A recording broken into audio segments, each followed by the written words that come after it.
ओम शांति।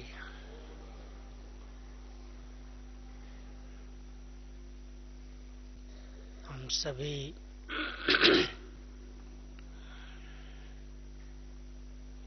कल प्यारे बाबा का जन्मदिन मनाएंगे और जन्मदिन पर बाबा हम सबसे गिफ्ट भी लेंगे। तो सभी बाबा को गिफ्ट देने के लिए तैयार है ना? ऐसा जन्मदिन हम बच्चे ही जानते हैं। निराकार शिव बाबा कैसे इस सृष्टि मंच पर अवतरित हुए, नई सृष्टि की रचना का इतना महान कार्य किया। इतने वर्षों से हम सभी की तीनों स्वरूपों से पालना कर रहे हैं। बाप रूप से अलौकिक जन्म देकर हम सबकी बहुत सुंदर पालना हो रही है, और शिक्षक रूप से अनेक शिक्षाओं से हमारा श्रृंगार किया है, और सतगुरु बनकर हम सबको अपने साथ वापस भी ले जाएंगे। बाप, टीचर और सतगुरु की पालना में पलने हुई हम सभी ब्राह्मण आत्माएं, जिनकी पढ़ाई के 4 सब्जेक्ट हैं, और बाबा हम सबको चारों ही सब्जेक्ट में 100% मार्क्स मिलें, उसके लिए बहुत सुंदर प्रेरणाएं, शिक्षाएं देते रहते हैं। हम सब ने पिछली बाबा की मुरली सुनी है। 30 जनवरी को जब बाप दादा हम बच्चों की महफिल में पधारे, बाबा ने विशेष हम सबको चारों ही सब्जेक्ट में हर सम्मान की अनुभूति करने का, हर सम्मान की अथॉरिटी बनने का बहुत सुंदर एक होमवर्क दिया। मैं समझता हूं इस सीजन की मुरलियों में बाबा के गहरे इशारों को आप सब कैच कर रहे होंगे। बाबा हम सबको अपने समान देही अभिमानी स्थिति निरंतर बन जाए, अशरीरी स्थिति में स्थित रहें बच्चे, कर्म योगी बने, निरंतर योगी बने, इस ओर विशेष इशारा दे रहे हैं। और उसके लिए बहुत सुंदर भिन्न भिन्न विधियां भी बाबा के द्वारा हम सुन रहे हैं। आज भी दादी कह रही थी, सम्मान की सीट पर स्थित रहो तो शक्तियां आर्डर मानेंगी। अगर सीट को छोड़ करके आर्डर करोगे तो शक्ति आपका कहना नहीं मानेगी। मैं समझता हूं आप सबने अपने पास अपनी अपनी डायरी में सम्मान की लिस्ट जरूर नोट की होगी। इतनी बार बाबा की सम्मान पर हम सबने मुरलियां सुनी हैं, और बाबा उसके बहुत से फायदे बताते आ रहे हैं। सम्मान में स्थित होने से देह अभिमान समाप्त हो जाएगा। आत्मा अपने सम्मान में स्थित रहेगी तो उसकी हर कर्मेंद्री, हर शक्ति कहना मानेगी, आर्डर प्रमाण कार्य करेगी। इस प्रकार बाबा की बहुत मीठी मीठी शिक्षाएं हम सब ने सुनी हैं। आज मैं आपको चारों ही सब्जेक्ट के कुछ सोमान पहले बताऊंगा, क्योंकि वो लिस्ट जिसके लिए बाबा कह रहे हैं कि बच्चे सोमान की माला घुमाते रहो, बार बार सोमान की स्मृति की सीट पर स्थित हो जाओ, वो सोमान हैं क्या। और वो चारों सब्जेक्ट के सोमान अगर कुछ एक हम सबके पास नोट होंगे, वैसे तो बहुत वैरायटी, बहुत सी मुरलियों में हम सब ने बाबा के द्वारा सोमान सुने हैं, और बाबा हमेशा हम सबको कहते हैं कि जो बाबा के टाइटल्स हैं, जो हम सब बाबा की महिमा करते हैं, वो टाइटल्स ही आप बच्चों के लिए श्रेष्ठ सोमान है। उसमें आप सभी मास्टर हो। इस समय संगम युग पर ही हम सबको बाबा अपने समान टाइटल देते हैं। इसलिए मैंने एक बात कही कि बाबा के जन्मदिन पर हम सबसे बाबा ये गिफ्ट मांगेंगे कि बच्चे अभी बाप समान बनो। हम सब बाप समान कैसे बने और किस विधि से चारों सब्जेक्ट में नंबर 1 आए, उसकी कुछ एक सोमान की बहुत सुंदर बातें जो मेरे चिंतन में आई हैं, नोट हुई हैं, वो आपके आगे मैं रखूंगा। हर एक बाबा का बच्चा जो संगम युग पर तीव्र पुरुषार्थ की रेस कर रहा है, मैं समझता हूं उसकी बुद्धि में 5 सोमान तो निरंतर याद रहते होंगे। पहला एक सोमान जो हमें इस देह से न्यारा बना देता है, निरंतर देही अभिमानी स्थिति में हम स्थित हो सकते हैं, वो बहुत ऊंचा सोमान बाबा हम सबको देते हैं। बच्चे तुम मस्तक मणि हो। मैं आत्मा इस मस्तक के बीच में एक मणि के समान चमक रही हूं। आंख खुलते ये अभ्यास जब शुरू करते हैं, और अगर हर कर्म में ये अभ्यास याद रहता है कि मैं आत्मा इस मस्तक पर विराजमान चमकती हुई मणि हूं, तो इस देह भान से अपने आप नेचुरल न्यारे हो जाते हैं। एक ऐसा ये ऊंचा सोमान है कि कभी हम बाबा के पास वतन में बाबा के मस्तक में मणि बनकर चमकने लगें, और कभी बाबा को अपने मणि के पास बुला लें। जैसे दादी का अभ्यास हो गया है, हम सभी बाबा से मिलेंगे तो दादी की मणि कहीं जाती तो नहीं है, शरीर के अंदर ही है। भले स्मृति उस समय लुप्त होती है, लेकिन बाबा उस मणि के बाजू में आकर के बैठ जाता है। जैसे शिव बाबा जब साकार में ब्रह्मा तन में आते थे तो कहते थे, बच्चे मुझे कितनी स्पेस चाहिए, मैं बाबा इस ब्रह्मा के बिल्कुल बाजू में आकर के बैठ जाता हूं। मस्तक मणि आत्मा की मस्तक में चमकती है, उसके बीच में आकर के उसके बाजू में शिव बाबा बैठ जाता है।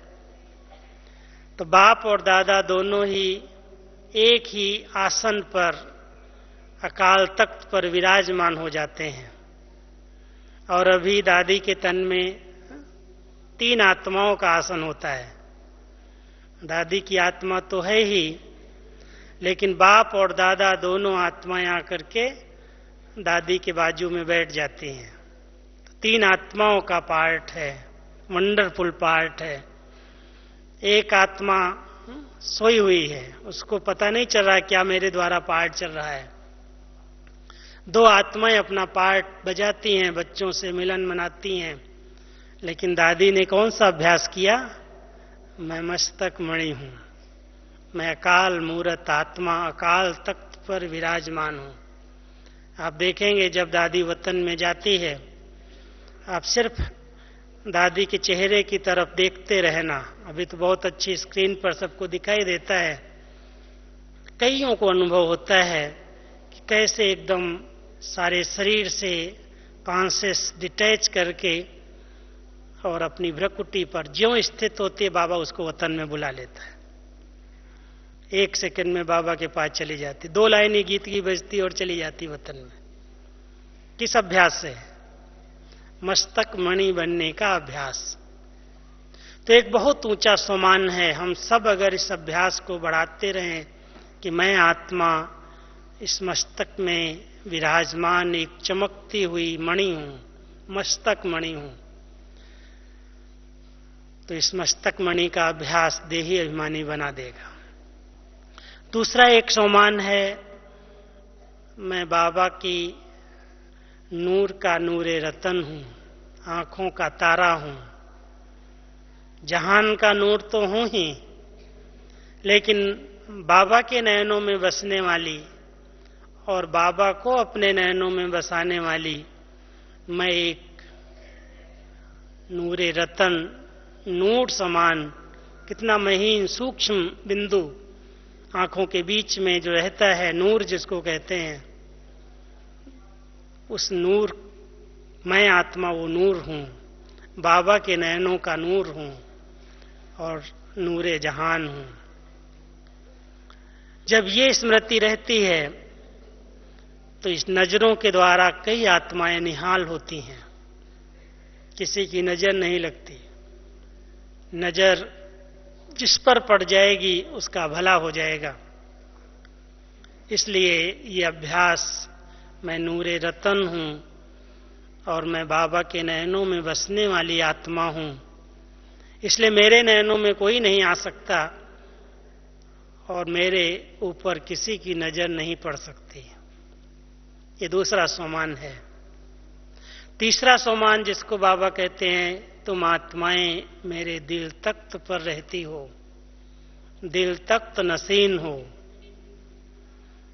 बाबा के दिल तख्त पर कौन विराजमान रह सकते हैं?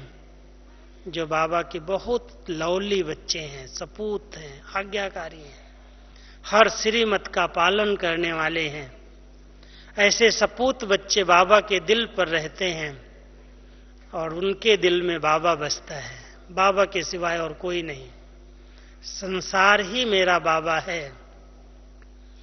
जब ये दिल तख्त नसीन आत्मा है, बाबा के दिल तख्त पर है और अपने दिल तख्त में बाबा को बसाती है, तो उसके दिल में कोई भी देहधारी, कोई भी रूप, कोई का भी रंग आकर्षित नहीं करता, उसे अपने चक्कर में फंसाता नहीं है, किसी में वो दिल नहीं लटकाता।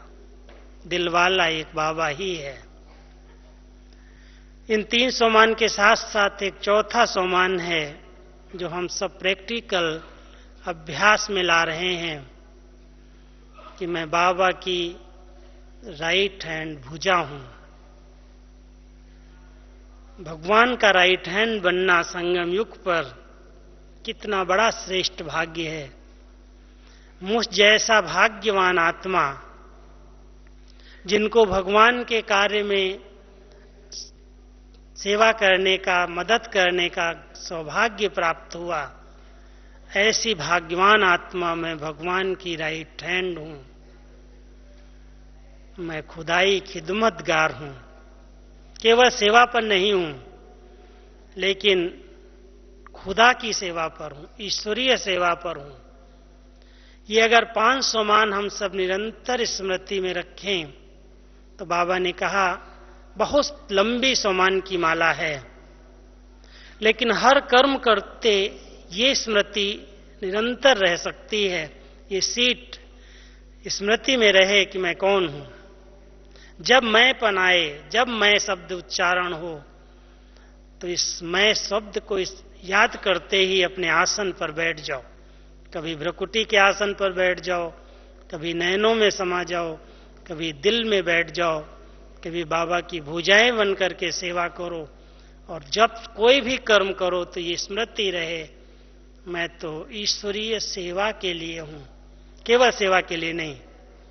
सेवाएं तो सब दुनिया में लोग कर रहे हैं, लेकिन भगवान ने मुझे अपना बनाया है किस लिए? ईश्वरीय सेवा के लिए खुदाई खिदमतगार हूं। खुदा स्मृति में रहता है कि उसकी खिदमत पर हूं। तो अभी हम आपको चारों सब्जेक्ट के भिन्न भिन्न समान स्मृति में दिलाते हैं, क्योंकि स्मृति में रहेंगे तो उसका सुमिरन चलेगा, और सुमिरन चलेगा तो स्वरूप बन जाएंगे। अगर स्मृति में ही नहीं रहते हैं तो सुमिरन कैसे करेंगे, बार बार ध्यान पर कैसे आएंगे? और जब बार बार ध्यान पर नहीं आते हैं तो मैं समझता हूं अनुभवी मूर्त हम नहीं बन सकेंगे, अनुभव की अथॉरिटी नहीं बन सकेंगे। इसलिए ज्ञान की जो सब्जेक्ट है, जो हम सब पहली सब्जेक्ट बाबा के द्वारा पढ़ रहे हैं, समझदार बाबा ने अपने बच्चों को बनाया है। और ज्ञानी तो आत्माएं सबसे पहले ऊंचे से ऊंचे समान में रहती हैं।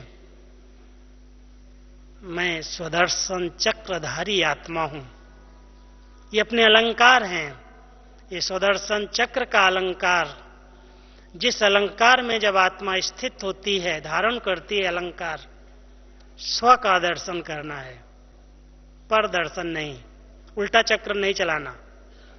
स्व का दर्शन करना। अगर सीधा चक्र चल रहा है, मैं क्या था, आपको पूरे चक्र की स्मृति आ जाएगी, अपने अनादि स्वरूप की, अपने आदि स्वरूप की, अपने मध्य स्वरूप की और अपने अंतिम स्वरूप की। इस स्वदर्शन चक्र से जितने भी विकारी संस्कार हैं, जो भी माया वार करती है, बाबा बार बार कहते, बच्चे स्वदर्शन चक्र फिराते रहो तो माया का गला कट जाएगा। बार बार ये सौमान स्मृति में आए कि मैं आत्मा स्वदर्शन चक्रधारी हूं। इस चक्र को अपने साथ रखो, दूसरे के किसी के भी अवगुण न दिखाई दें, क्योंकि मैं पर चिंतन से मुक्त आत्मा, पर दर्शन से मुक्त हूं। मुझे स्व का ही दर्शन करना, खुद को देखना है, खुदा को देखना है। तो जितना हम स्वदर्शन चक्र को स्मृति में रखेंगे, उतना हम व्यर्थ से स्वतः मुक्त होते जाएंगे। ज्ञान की सब्जेक्ट में 500 मान मैं आपको स्मृति में दिलाता हूं। जब मैं शब्द बोलो, मैं त्रिनेत्री हूं। बाबा ने ज्ञान नेत्र हमें दिया है, और उस ज्ञान नेत्र से मुझे हर आत्मा को देखना है, दृष्टि पावन बन जाएगी। ज्ञान नेत्र धारण करने वाली आत्मा इन चर्म चक्षुओं से नहीं देखती, इसलिए तीसरे नेत्र से देखने का अभ्यास त्रिनेत्री आत्माएं कर सकती हैं। केवल बाबा त्रिनेत्री नहीं है, लेकिन हम सब बच्चों को मास्टर त्रिनेत्री बनाता है। बच्चे बने और बाबा ने वरदान में हमें तीसरा नेत्र दे दिया। बच्चे किसी को भी देखो तो इस नेत्र से आत्मा को देखना, देह को नहीं देखना। तो मैं त्रिनेत्री आत्मा हूं, त्रिकालदर्शी हूं, त्रिलोकीनाथ हूं, नॉलेजफुल हूं, विघ्न विनाशक हूं। मैं कहते जाओ और ये समान स्मृति में माला में घुमा लो। ये ज्ञान की सब्जेक्ट में जो आत्माएं त्रिकालदर्शी बनकर के रहती हैं, बाबा की एक बहुत सुंदर विशेषता हम सभी नोट करते हैं। बाबा के सामने कोई भी बच्चा आता है, कैसा भी बच्चा हो, वर्तमान उसकी कितनी भी स्थिति नीचे ऊपर हो, फिर भी बाबा उसको बहुत ऊंचे समान से देखता है। ये मेरा बच्चा। ये मणके का, माला का लास्ट मणका, लास्ट दाना भी बहुत बहुत वैल्यूबल है, बहुत बहुत कीमती है। क्यों? हमारे तीनों कालों को जानता है। आदि मध्य अंत को जानने के कारण हमारी कमियां, हमारा वर्तमान पुरुषार्थी जीवन उसे दिखाई नहीं देता। वो जानता है इसे ही मैंने ऐसा बनाया था और यही बनने वाला है। त्रिकालदर्शी स्थिति होने के कारण निर्दोष दृष्टि बन गई, किसी के दोष दिखाई नहीं देते, किसी पर जोश नहीं आता, किसी पर गुस्सा नहीं आता। ये ऐसा क्यों कर रहा है? बाबा जानता है ये वर्तमान समय किसी न किसी कारण से, किसी के संग के कारण किसी के प्रभाव के कारण परवश आत्मा है, इसका दोष नहीं है। इसलिए बाबा उसको त्रिकालदर्शी स्थिति से देखता है, उस स्वरूप से देखता है। और हम सब बच्चों को ज्ञान देकर के इतना समझदार बनाता है कि मेरे बच्चे तुम मास्टर त्रिकालदर्शी हो, तुम हर आत्मा के तीनों कालों को देखकर फिर बात करो, ऊंचे भविष्य को उसके देखो। भगवान का बच्चा वर्तमान समय अगर बना है तो जरूर इसने पास्ट में कोई ऐसी भक्ति की है जिस आधार से उसको बाबा मिला है, भक्ति का फल मिला है, ज्ञान मिला है, इस परिवार में आया है। इस ऊंची दृष्टि से देखेंगे तो कोई भी आत्मा की कमियां, कमजोरियां वर्तमान स्थिति दिखाई नहीं देगी। इसलिए बाबा हम सबको उस दृष्टिकोण से देखता है और हम सब की दृष्टि ऐसी बनाना चाहता है। जब नॉलेजफुल स्थिति में रहते हैं कि हर आत्मा के पार्ट को मैं आत्मा जान गई हूं, तो नॉलेजफुल आत्मा के आगे अगर कोई विघ्न रूप भी बनता है तो उन विघ्नों की परवाह किए बिना विघ्न विनाशक स्थिति में रह करके पार कर लेता है। इसलिए नॉलेजफुल आत्मा के पास परखने की शक्ति बहुत जल्दी आ जाती है, परख लेता है ये भावना क्या है इसकी, ये सामने वाला किस लक्ष्य से सामने आया है। अगर कोई विघ्न आ जाता है तो विघ्न हर्ता बनकर के उन विघ्नों को समाप्त कर लेता, विघ्नों में परेशान नहीं होता, जानता है अगर कुछ हो भी गया तो कोई पुराना हिसाब चुकता हो गया। इस प्रकार अगर नॉलेज की, ज्ञान की सब्जेक्ट के हम समान चिंतन में ले आए, स्मृति में ले आए, बहुत से समान हैं, इसकी लिस्ट आप निकालेंगे तो एक ही सब्जेक्ट के अनेकों समान बाबा ने हम सबको दिए हैं। और उन समान को स्मृति में तो हम लाएं, चिंतन में तो लाएं, चिंतन में लाने से स्वरूप बनेगा। फिर योग, दूसरी सब्जेक्ट योग की है। अब योग के लिए बाबा ने हम सबको कितने ऊंचे ऊंचे सम्मान दिए हैं, और वो सम्मान क्या है? सबसे बड़ा सम्मान है कि बाबा की छत्र छाया के नीचे हूं। जो योगी तो आत्माएं हैं वो कहां रहती हैं? कहां रहेंगी? बाबा की छतरी के नीचे रहती हैं। मैं बाबा की छत्र छाया के नीचे हूं, इसलिए कोई भी परछाया मुझ आत्मा पर नहीं पड़ सकती है। किसके साथ योग है? सर्वशक्तिमान के साथ मेरा योग है। उस पिता परमात्मा के साथ मैं कनेक्ट हूं, कंबाइंड हूं, मैं कंबाइंड रूपधारी हूं। भिन्न भिन्न इस प्रकार के समान स्मृति में लाओ कि अगर मैं योगी तो आत्मा हूं, किसकी छाया के नीचे हूं, किसके साथ कंबाइंड हूं, कौन मेरा है, योग अपने आप लग जाएगा इस समान की स्मृति से। इसी आधार से मैं विदेही हूं, मैं निराकार हूं, मैं मास्टर बीज हूं, मैं विक्रमाजीत हूं, मैं कर्मातीत हूं। ये योग की सब्जेक्ट के समान है। आत्मा अपने आप भी कर्मों पर जीत प्राप्त कर लेती है, कर्म इंद्रियों पर जीत प्राप्त कर लेती है। कोई भी कर्म इंद्रिय उसे धोखा नहीं दे सकती, क्योंकि योगी आत्मा है। उसका अपना स्वयं पर नियंत्रण है। बाबा से सर्व शक्तियां उसे प्राप्त हो रही हैं, इसलिए उसकी कोई भी कर्म इंद्रिय उसका कहना न माने, ऐसा नहीं हो सकता है। आर्डर करो कौन से समान में स्थित रह करके कि मैं मास्टर सर्वशक्तिमान हूं, मैं स्वयं परमात्मा के साथ हूं, वो मेरा साथी है। जब इस ऊंचे समान में हम स्थित रहते हैं, आप देखेंगे कि योगी तो आत्मा के आगे हर संकल्प सिद्ध होने लगते, पूरे होने लगते। कोई भी संकल्प ऐसा नहीं है जो पूरा होने वाला न हो। ब्राह्मण जीवन की डिक्शनरी में बाबा हमेशा कहता है असंभव शब्द ही नहीं है। संकल्प उठें और पूरे हो जाएं, सब हो सकते हैं, सिर्फ साथी को सदा साथ रखो, उससे बिछुड़ करके संकल्प नहीं करो।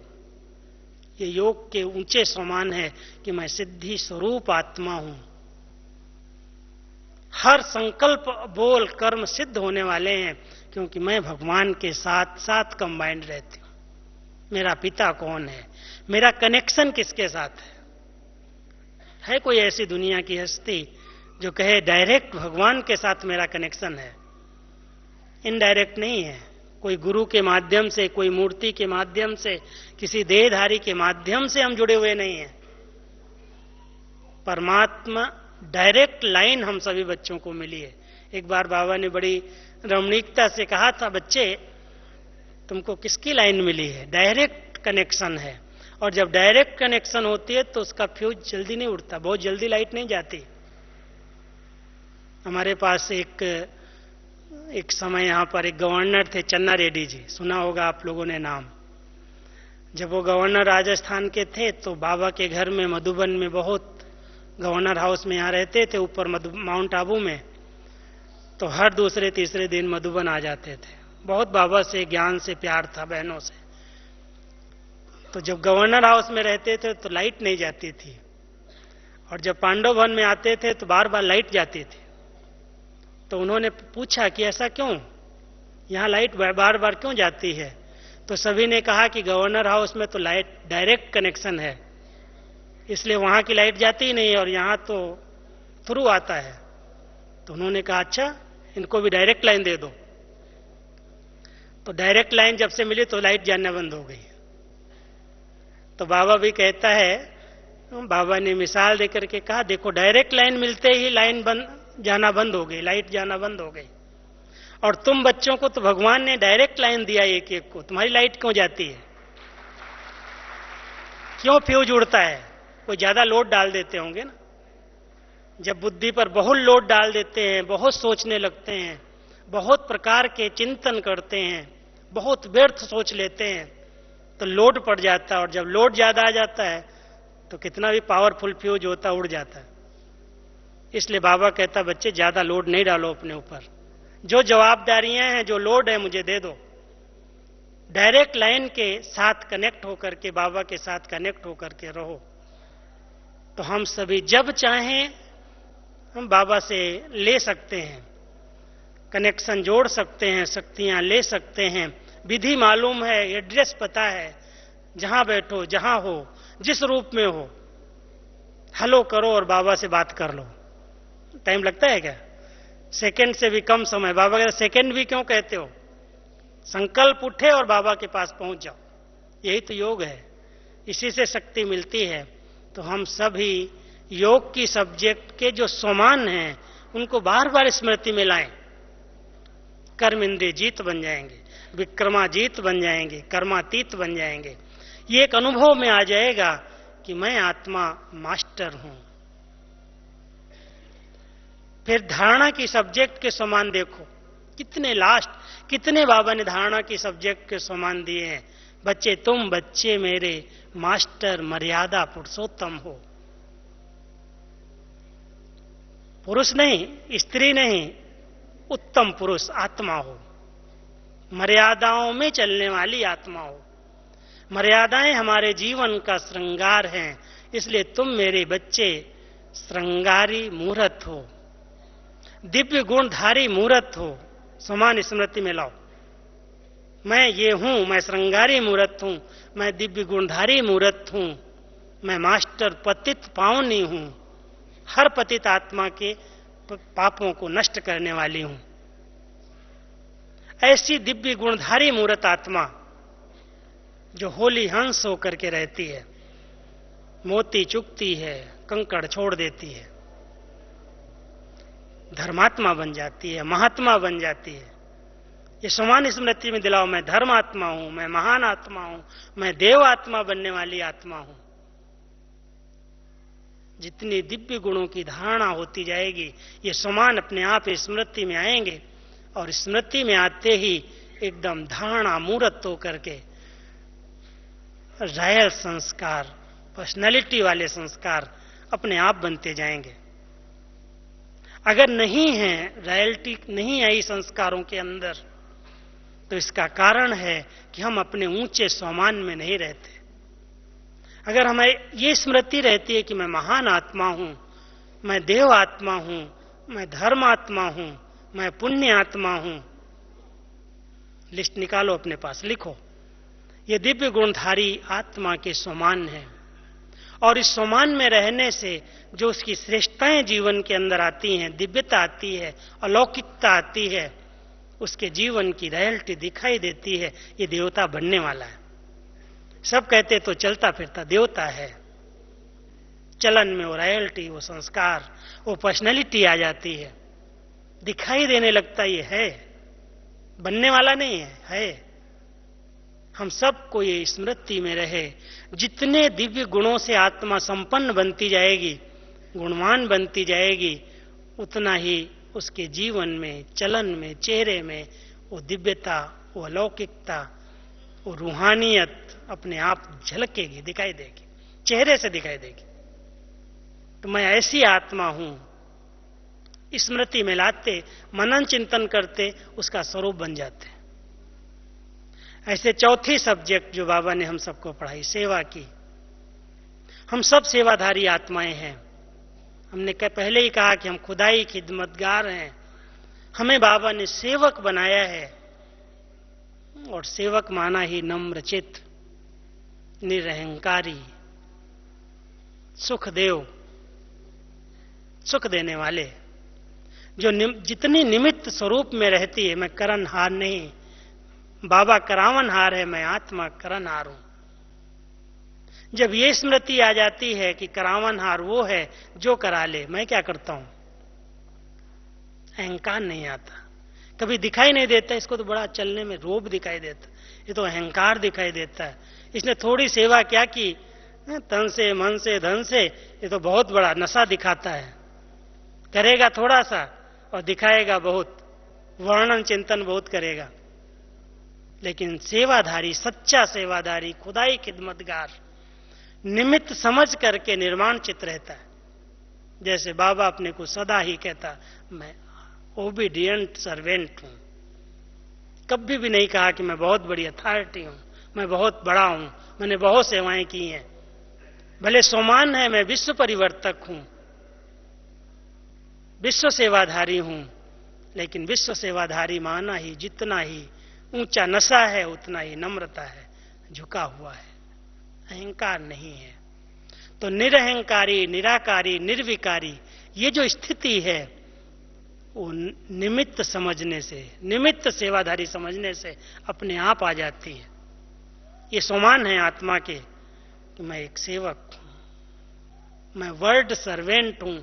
और बाबा ने इस बार बहुत ऊंचा सम्मान हम सबको दिया कि बच्चे, तुम सबके शुभ चिंतक हो, सबके प्रति शुभ भावना रखो, किसी को भी कभी भी गिराने का संकल्प ना है। अगर कोई गिरा हुआ भी है तो उसको भी तुम गिराना नहीं, लेकिन ऊंचा उठा देना। ये है सेवा, सच्ची सेवा। ऐसे नहीं गिरे हुए को गिरा दिया। हम सबको ये होमवर्क बाबा ने दिया है। जब हम इस सम्मान में रहते हैं, एक और ऊंचा सम्मान है इसके लिए, सेवाधारी के लिए, कि मैं मास्टर दाता हूं। दातापन की स्मृति आते ही बाबा हमारा देने वाला है, दे रहा है, अखुट दिया है बाबा ने हम सबको। लेकिन देने के बाद कहता, तुम बच्चे मेरे समान मास्टर दाता बन जाओ, मांगो नहीं किसी से, कुछ नहीं चाहिए मुझे, तुम देते चलो जो तुम्हारे पास है, शक्तियां हैं, गुण है, ज्ञान है, जो खजाने मैंने तुमको दिए हैं, इन सबको लुटाओ, सबको दो। तो हम जब मास्टर दाता स्वरूप में रहते हैं तो कोई कैसा भी हो, मैं उसको देता चलूं, देता चलूं, जो कुछ मेरे पास है। और कुछ नहीं है तो कम से कम शुभ भावनाएं तो दो, रहम दिल की भावना तो रखो। इसलिए बाबा ने हम सबको, सेवाधारियों को कहा है, तुम मेरे समान मास्टर दयालु हो, मास्टर कृपालु हो, मास्टर रहम दिल हो, मास्टर क्षमा के सागर हो। इस प्रकार के समान स्मृति में लाओ। बहुत बड़ी माला है। अगर इस माला का हम चिंतन करते हैं तो बाबा ने कहा यह व्यर्थ आ ही नहीं सकता, देहमान आ ही नहीं सकता। इन चारों सब्जेक्ट के समान के स्वरूप बन जाएंगे तो अनुभव की अथॉरिटी बन जाएंगे। अनुभवी मूर्त बन जाएंगे। लेकिन इसका बार बार चिंतन, बार बार सुमिरण, स्मृति में तो रहे मैं हूं ये। इसलिए जितनी बार दिन में मैं शब्द आता है, सुबह से शाम तक कितनी बार बोलते हैं मैं ये करता हूं, मैंने ये किया है, मेरी ये ड्यूटी है, ये जो मैं और मेरा है, बाबा इसके स्थान पर कहता है बच्चे जब मैं शब्द आए तो अपना एक ऊंचा समान स्मृति में आ जाए, मैं ये हूं। अगर ये मैं हूं तो मेरे अंदर वो लक्षण दिखाई देने चाहिए। अगर मैं विश्व परिवर्तक हूं तो विश्व परिवर्तन का आधार क्या है? स्व परिवर्तन। पहला शब्द है अगर हम विश्व को बदलने चले हैं तो पहले खुद को बदलें। अगर हम खुद को नहीं बदल पा रहे हैं, हमारे संस्कार चेंज नहीं हो रहे हैं, तो हम दूसरों को क्या बदलेंगे?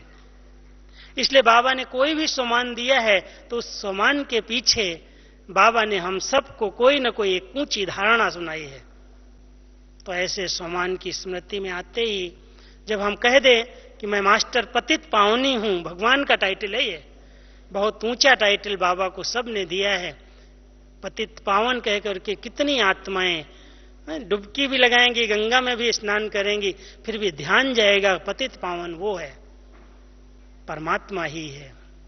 तो उस परमात्मा पिता को जब हम पतित पावन कहते हैं तो मैं आत्मा अगर मास्टर पतित पावन हूं तो कोई भी पतित संकल्प मुझ आत्मा को टच नहीं कर सकता, क्योंकि मैं दूसरों के पापों को हरने वाली हूं, मैं ज्ञान गंगा हूं। ऐसे ऐसे ऊंचे समान चारों सब्जेक्ट के लिस्ट हो और इस लिस्ट को अगर हम अपने पास रख करके स्मृति स्वरूप बन जाए, हर कर्म के लिए बाबा कहता हर कर्म के लिए समान है। जो कर्म हम करने जा रहे हैं उसके लिए ऊंचे समान में स्थित हो जाओ।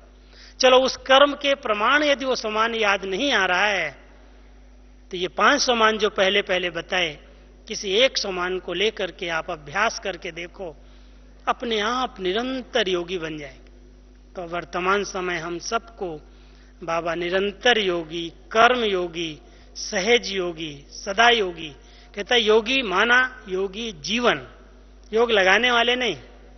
1 घंटा 2 घंटा 15 मिनट 20 मिनट लिस्ट नहीं निकालें। कई बार कह देते हैं क्या करें, बाबा ने कहा है 24 बार ड्रिल करो, गिनती करते रहते 10 बार हुई 12 बार हुई या नहीं हुई।